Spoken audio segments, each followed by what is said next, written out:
Hey everybody, this is Trug. Today I'm going to show you guys a quick video on how you can use Minecraft not only as a fun game for kids, but also as a great educational tool. Now this isn't straight up vanilla Minecraft, as you can probably tell by looking around at some of the things I've got around here. This is actually Feed the Beast, and the link to download that will be in the description. It's a free mod pack. You download the launcher and it installs a whole bunch of different little mods for you. And it adds a whole lot of extra functions to the game. And those are kind of the core to the educational piece I was talking about. I play Minecraft with my wife and our 7-year-old daughter, soon to be 8, and we have a really great time. Minecraft, even vanilla Minecraft, has a lot of great things that kids can learn and use and explore and have a great time doing it. But when you use Feed the Beast or other mod packs like it, you get a lot of extra functionality. And so a couple months ago, my wife and I were talking about how we wanted to be able to put math into Minecraft in a fun way. You could do it with vanilla a little bit. You could have counting exercises, resource management, that sort of thing. But with the different add-ons you get with Feed the Beast, you can go into a whole lot more detail and make it a whole lot more interesting, basically, for the kids. I'm going to go through basically we're calling it a math dungeon for now. Just a working title. I'm sure we'll call it something else as we go. Pointing out to you guys how it works, the different mods that we use, and how they all work together. And at the end, I'll show you maybe a little bit of how the code works for it, and a little bit more of the technical details. So, first up, their adventure starts here. This is what we're calling the honeycomb houses. You look out the window. I can't really see them from here. You saw them at the beginning. We have a bunch of honeycomb-shaped hexagonal houses out here, and this is where we started breeding bees, which is another little interesting thing you'll find in Feed the Beast or the forestry mod. So they'll come in here. This is a cake bakery. It's called Veronica's Cakery. That's her daughter. And you can come in here to get cake, but the prices are a little bit steep. And these screens here, these are from Computer Craft, which is one of the Feed the Beast mods. You get neat things like these monitors. These are the computer terminals here. This computer terminal, for instance, has a quick, simple program on it that bakes cakes. You press space, and then after a little while, you'll see some cakes that'll feed through the pipe back here. And they come into this chest. You'll see more about where that goes later.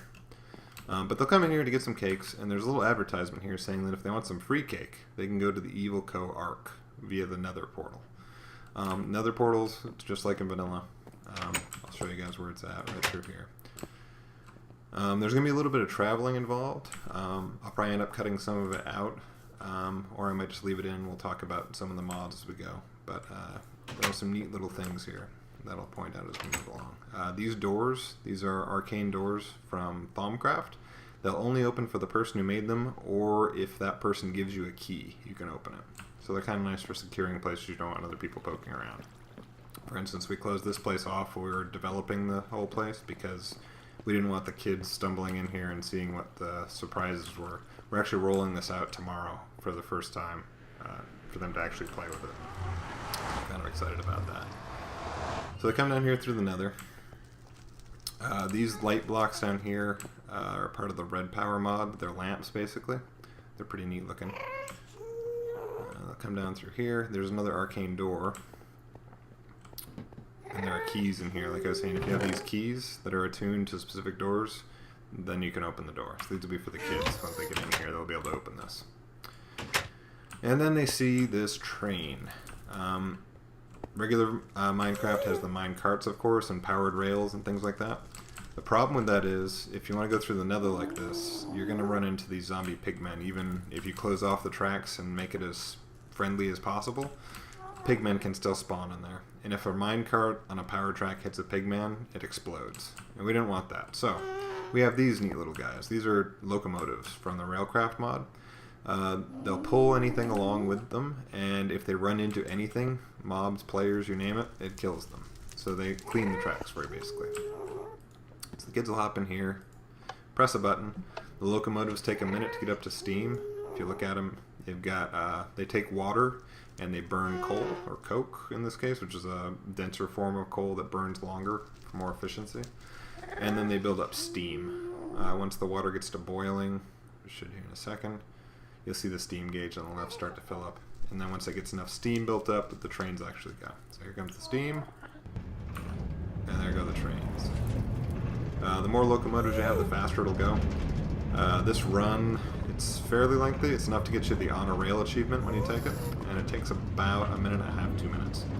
So I'll cut out here, and we'll see you guys at the other end of the railway.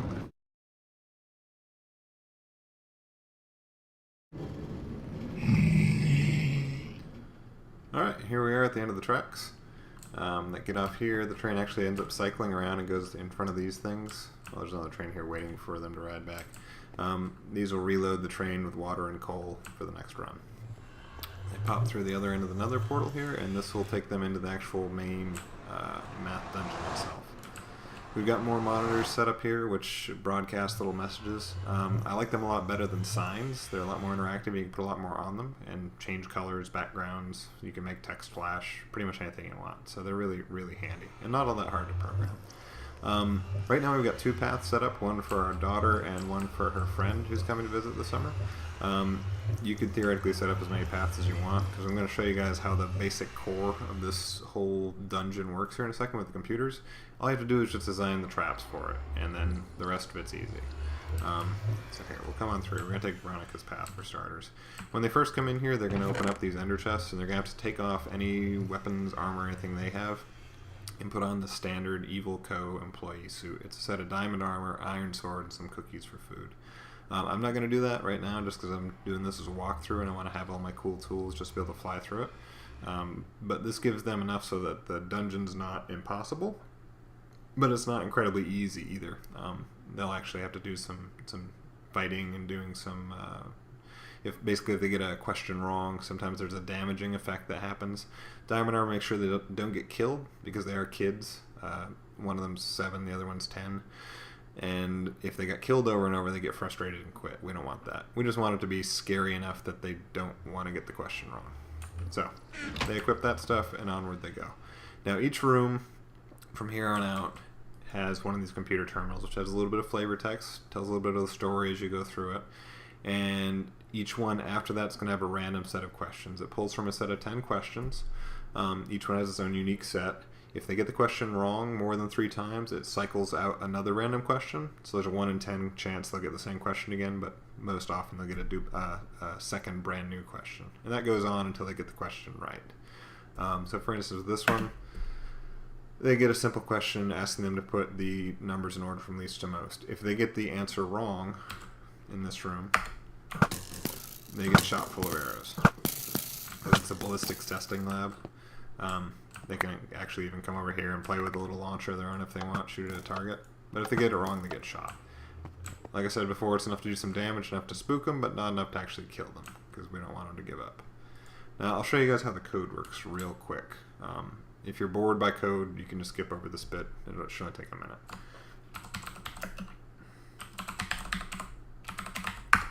So here's an example of a question. All this stuff does is just tell it what to print on the screen. And it says that if they guess the right answer, they print get correct. And what these computers do is, if you're familiar with how redstone works, you can send a pulse of energy to something like, say, a door. And if a door gets redstone current, it opens. Or you can send a pulse to, these are dispensers here on the wall. If you send a pulse to a dispenser, it shoots. In this case, shooting arrows. So, get the question right. They end up sending a signal out the back through this one cable, which opens the door for 10 seconds, then closes it. If they get it wrong, then it sets a different cable to on and then off, and it does that 4 times, because it starts at 0, 0, 1, 2, 3. It's 4. So it shoots these arrow dispensers 4 times. Each room has almost identical code. The only thing that's going to change is depending on the nature of the trap. The pulses or number of times you're going to get a pulse for the trap varies, and which cable it sends out to open the door is going to vary. Other than that, they're all pretty much identical. Okay. So it starts up and it goes through the flavor text. And after this, I'm not going to bother reading the questions in the flavor text. I'll just show you guys a few of the more interesting traps we've set up so you can get a feel for how it all works. But that's the basic core of it. Hopefully you understand how that works. If you guys are interested in the actual code, let me know in the comments and I can get you guys, I can throw it up on Pastebin or something so you can grab it to use for your own. I'm perfectly happy to do that for you. I'm hoping that tomorrow when we actually launch this, the kids are really going to enjoy it and it'll be a good time for them. We plan on going through and changing the database of questions every week or so they'll have new ones every week. It doesn't have to just be math. You can make it anything you want. It can be questions on history, geography, pretty much anything you can think of that can be done in text, and given a multiple choice answer will work with this. If you want to fill in the blank answers, you can do that too, but you want to make sure that it's not case sensitive, or it can be if you want it to be, I guess, but it gets trickier if it's more than just typing a single letter, because if they don't type it in exactly correctly, it treats it as wrong, and you'll trigger the traps. All right, so let's see here. They get the answer right. The door opens, onward they go. And they proceed on into here. And this room ends up filling up with, I think, 6 or 7 creepers. There's an invisible floor panel, or invisible pressure switch here in the floor. When they step on those, it sends a signal to a computer under the floor, which tells the item dispenser up here to kick out a certain number of spawn eggs for the creepers. So they come down, doors are closed. When they get the question wrong here, nothing bad happens to them, but they can't proceed. If they get the question right, the dispensers shoot out, what are they called? Same thing, gas shoot out, the gas fireballs. Fire charge, I believe. And it ends up roasting all the creepers. Every now and then, one of the creepers somehow manages to hide behind all his buddies, let them take the hits for him and survive. But they have a sword, they can handle one creeper if need be. Come through into here. All these guys are from the Thaumcraft mod, the same one that gives us those arcane doors. Little golems. They each serve different purposes. The iron one fights for you. Wood guy will pick up anything on the ground. The clay golem will fill chests. The stone golem will move things to chests. Straw golem does farming for you, and a tallow golem will keep a cauldron filled with water for you. They're kind of neat. With this one, if you get the question wrong, an enemy drops down to the ceiling. The iron golem actually helps you out with it, and then the doors open if you get it right.